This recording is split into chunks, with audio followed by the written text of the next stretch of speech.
Салам алейкум, брат. Алейкум салам. Я специально одел вот такую вот футболку, которая ты знаком с этой лигой. Да. Как дела? Наш брат, алхамдулиллах. Ты как, брат? Да, нормально, алхамдулилlah, тоже хорошо все. Машаллах. Хочу для начала сказать спасибо нашему старшему брату Мухаммаду, что он помог нам сделать этот прямой эфир. Да. Вот. Этого не говорить я не мог. Правильно. Как у тебя дела? Да, нормально, алхамдулилlah.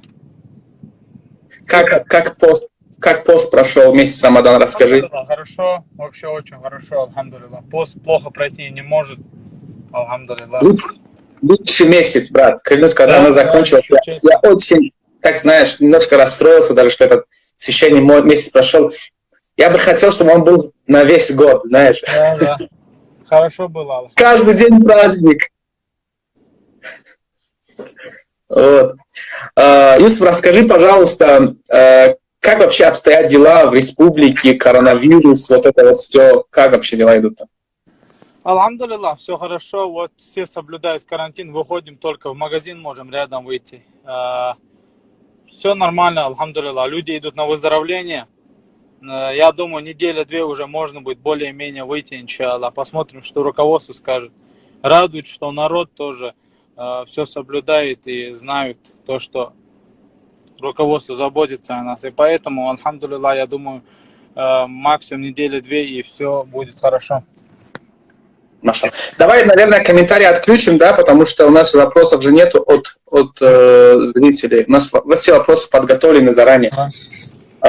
Помнишь нашу последнюю встречу, когда мы с тобой увиделись в Анталии, да, по-моему, в Турции увиделись, да, и ты тогда строил дом, ты мне рассказывал, там, как, ну, там, советовался со старшим братом, с Мухаммадом, какой кирпич, там, то ли там шиферы, да, какие взять, что там.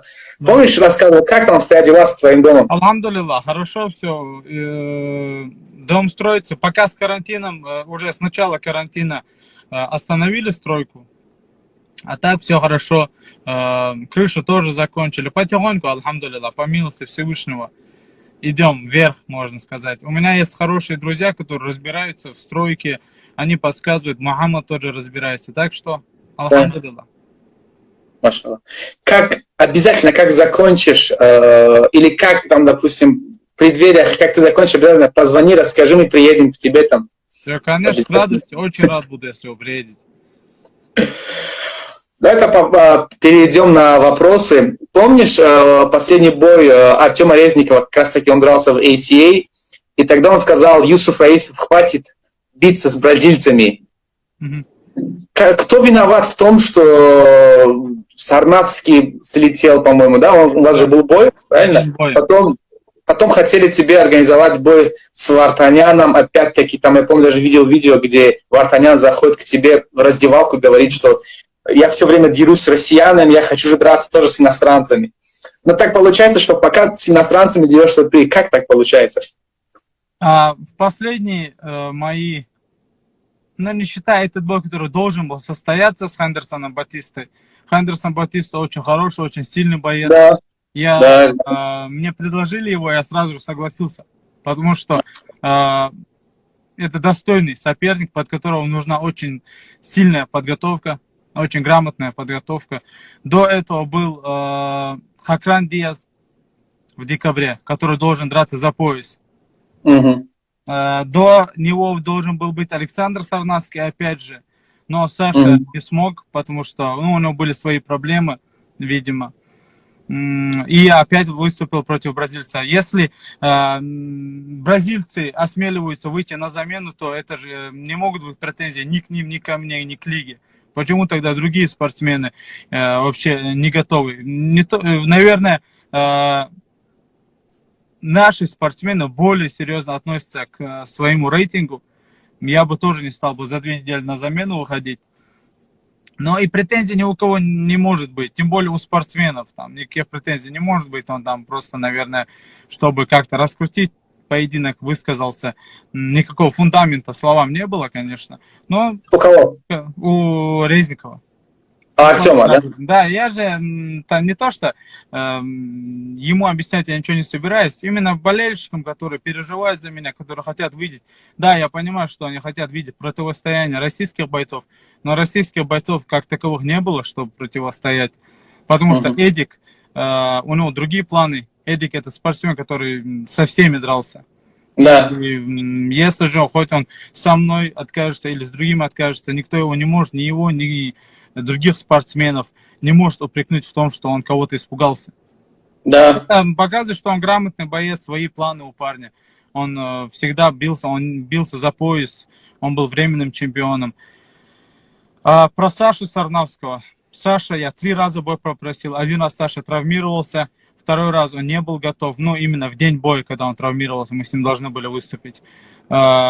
После этого он не был готов. Потом в декабре лига не захотела, чтобы мы бились. Я не знаю почему. И уже как-то у меня тоже интерес пропал. Зачем я буду звать бойца опять и опять? Тем более Саша хороший боец, сильный боец. Если же так получается, что наш бой не состоится, я думаю, что он не стал бы кого-то бояться. А ты сам, вообще, как ты сам видишь, с Артемом Резниковым, есть ли у Артема, допустим, выйти с тобой подраться, или все-таки лига не захочет этого пока что, по крайней мере, пока Артем Резников не завоюет? Этот бой организует. Лига хочет этот бой, насколько я знаю, потому что сейчас я думаю, что и зрители, может быть, будут. Если даже не будет зрителей, будет турнир без зрителей, а pay-per-view. Я надеюсь, что болельщики поддержат нас и будут брать трансляции, покупать трансляции. Для нас это тоже очень важно. И наш поединок будет интересен зрителям. И уже никто не может сказать, я не готов, карантин, потому что у всех одинаковые условия, тем более мы держали месяц Рамадан. И хоть мы, альхамдулилла, в этот раз получилось хорошо пахать, но все равно тренировки без еды и воды это совсем другое. Поэтому согласен. Я согласен. Начало августа, конец июля, я надеюсь, что мой поединок состоится. С кем пока неизвестно точно. С Артемом. Я надеюсь, просто мне кажется, с точки зрения матчмейкинга, мне все-таки кажется, что Артем еще не завоевал по рейтингу тот самый уровень, чтобы драться с тобой. Просто я думаю, что ты сейчас даже готов выйти за пояс подраться. Да, мне говорили так, что Артем, что мои близкие, в основном те, которые хотят, чтобы я шел дальше, говорили, что Артем еще не дошел до такого уровня, чтобы мог биться. Но там уже биться это и не с кем. Артем 6-й номер. Я знаю, что в топ-5 есть Халиев Хусейн Абдул-Азиз, Сарнавский, кажется, тоже есть. И Конаков, я не знаю, кажется, Конакова уже нету в рейтинге. Вот Конаков как раз таки он идет на серии, 3-4 победы подряд, да. Вот как раз таки он и заслуживает. И там все ребята с Чечни. Я сказал, с Чечни, с Дагестана. Да, я сказал, что мне нужно идти вперед, и выше меня стоит Абдул-Азиз, значит, я беру того, кто ближе ко мне. Сейчас Резников тоже, его подняли на 6-ю строчку. Но уже с кем бы я ни подрался, в любом случае, иншаллах, при моей победе я буду претендентом. Если будет Абдул-Азиз чемпионом, или же любой другой наш боец, то я не буду претендовать на пояс. Но посмотрим, возможно, Абдул-Азиз даст и мне побороться после того, как завоюет пояс. Посмотрим, никто не знает, что произойдет. Моя задача это сфокусироваться на предстоящей дате, это начало августа, конец июля. И я надеюсь, что это будет Резников. Лига хочет этот бой, я хочу этот бой. Теперь будем ждать от его команды ответа. Значит, август месяц. Будем ждать август месяц, получается? Скорее всего, это будет начало августа. У меня такой вопрос, знаешь, неоднозначный. Ты уже завоевал титул ACB. Насколько важно завоевать для тебя титул ACA? Потому что, насколько мы знаем, практически бойцы те же самые. Вот. Откуда ты берешь мотивацию? Все-таки все бойцы, они хотят попасть в лучшую лигу, это в UFC. Ты мотивацию откуда берешь? Да, это не секрет, что все хотят на данный момент туда попасть. Хотя лига ACA нам там будет тяжелее, потому что здесь к нам очень хорошо относятся. Мы начинали с истоков этой лиги. И поэтому, да, Я хочу туда попасть. Но моя мотивация заключается в том, что без разницы, где и с кем я дерусь. Если передо мной стоит соперник, то я иду выигрывать, я иду побеждать, иншаллах, побеждать уверенно. Я готовлюсь, я тренируюсь не для того, чтобы просто выскочить там, отработать эти 15 минут. Я хочу показать что-то новое. Были моменты, когда у меня не было мотивации.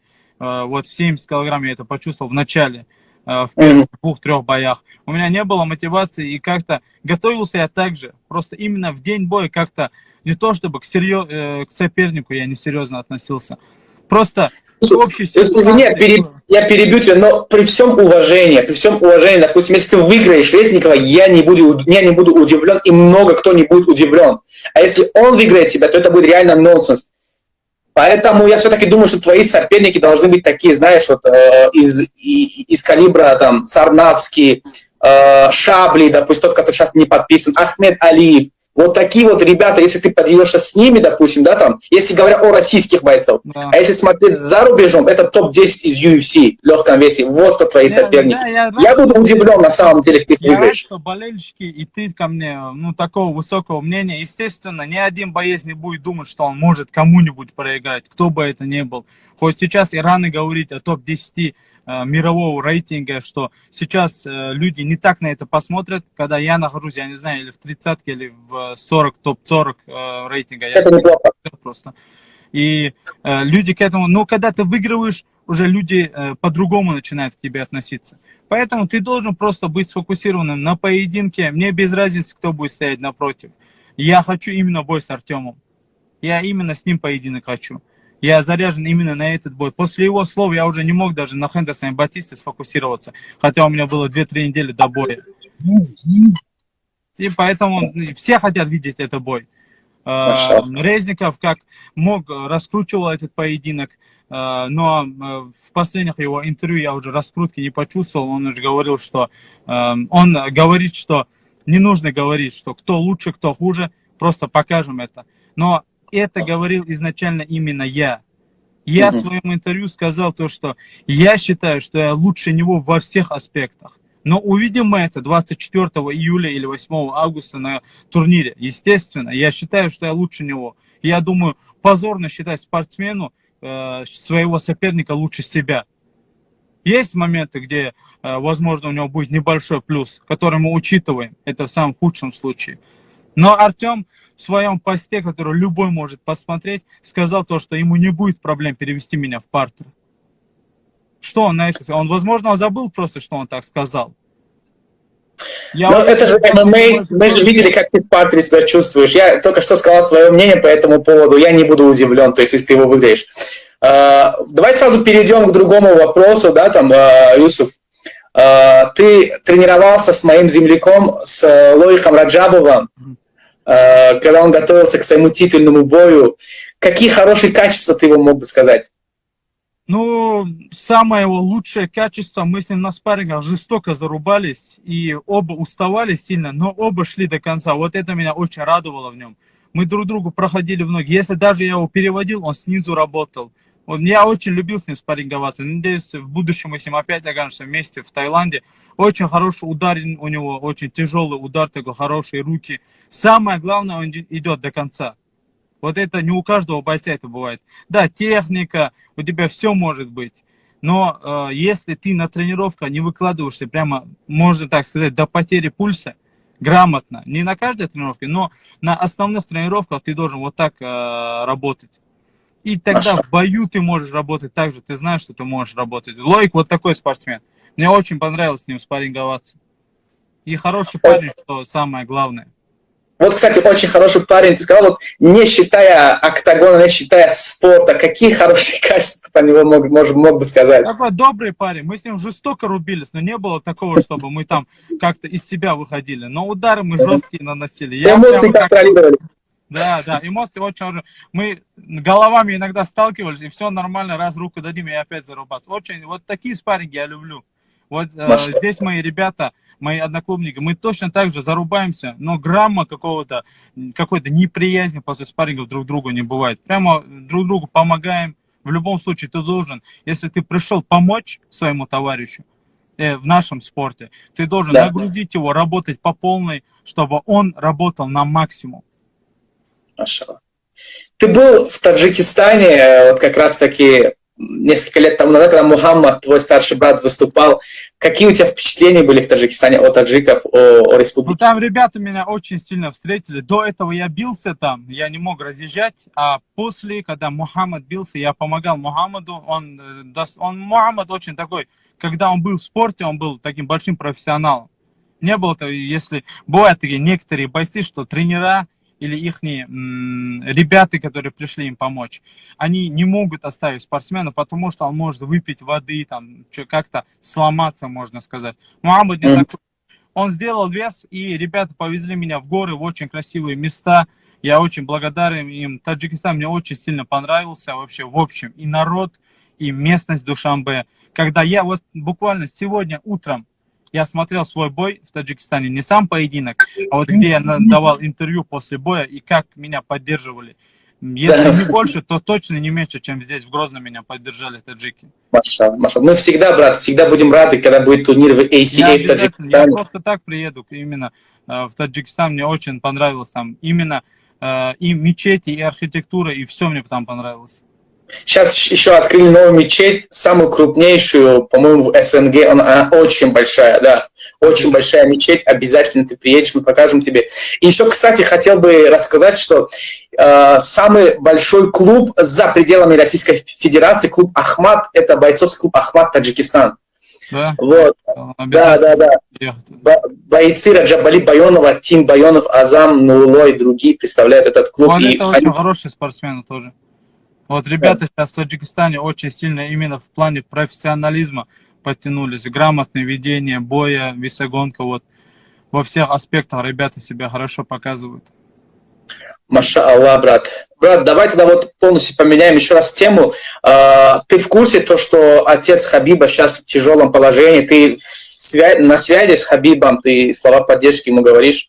Да, мы с Хабибом общались. Я просто так не стал ему, возможно, и слышать и обсуждать эту ситуацию не очень приятно. Ну, все делают дуа, я уверен, что каждый делает дуа за отца Хабиба. Это не то, что он градоначальник ММА в России, на Кавказе, а просто, что это отец хорошего парня, не то чтобы хорошего бойца, это он и так доказал, что это просто отец хорошего парня, просто чей-то отец. Мы обязаны за всех делать дуа, желать здоровья всем, потому что мы знаем, пусть Аллах по своей милости продлит жизнь нашим родителям, но потеря самого близкого человека — это очень тяжело, поэтому будем надеяться, что Абдулманап вернется в строй еще лучше, чем был до этого, по милости Аллаха, иншаллах. Иншаллах, брат, иншаллах. Дай Бог, что так случилось. Он очень, на самом деле, очень хороший, грамотный мужик. Во всех делах он разбирает. Вот, я даже помню, с Камилом Гаджиевым где-то сидели, и вот на любую тему, с любым спортсменом что-то связанное, он, знаешь, он раз скажет, допустим, о, я этого бойца знаю, там-то, в каком-то году он дрался по самбо против моего ученика, потом вот так вот, как такой, допустим, был результат, кто победил. Он на все темы может с тобой поговорить. Вот такой мужик Абдулманап Магомедович. Вот, скажи, пожалуйста, где и как будет сейчас проходить твоя подготовка? Подготовка дома будет. Я думаю, навряд ли кто-то сможет выйти за пределы своей республики, своей области. И я бы и не стал выезжать, если бы даже это была такая возможность. Но ребята есть, ребята будут готовиться к боям. У нас хорошая команда. Вот как раз мы хотим сейчас сделать группу отдельную в WhatsApp. И несколько таких хороших ребят 70-77 килограмм. И мы вместе будем готовиться. Я думаю, это будет одна из лучших подготовок, потому что на данный момент я давно не был так сильно заряжен на бой. И как раз таки можно и пригласить Лоиха Раджабова тоже. Насколько я знаю, у него, по-моему, есть запланированный бой, скорее всего, реванш с Рашидом Магомедовым. Есть такие слова, я тоже слышал от старших братьев, что, скорее всего, у них будет реванш, и как раз, мне кажется, ему попасть в Чеченскую республику не возникнет никаких проблем. Да, конечно. Я думаю, он сможет сюда приехать. Мы всегда рады помочь даже им обоим. Потому Да. что оба очень достойные парни.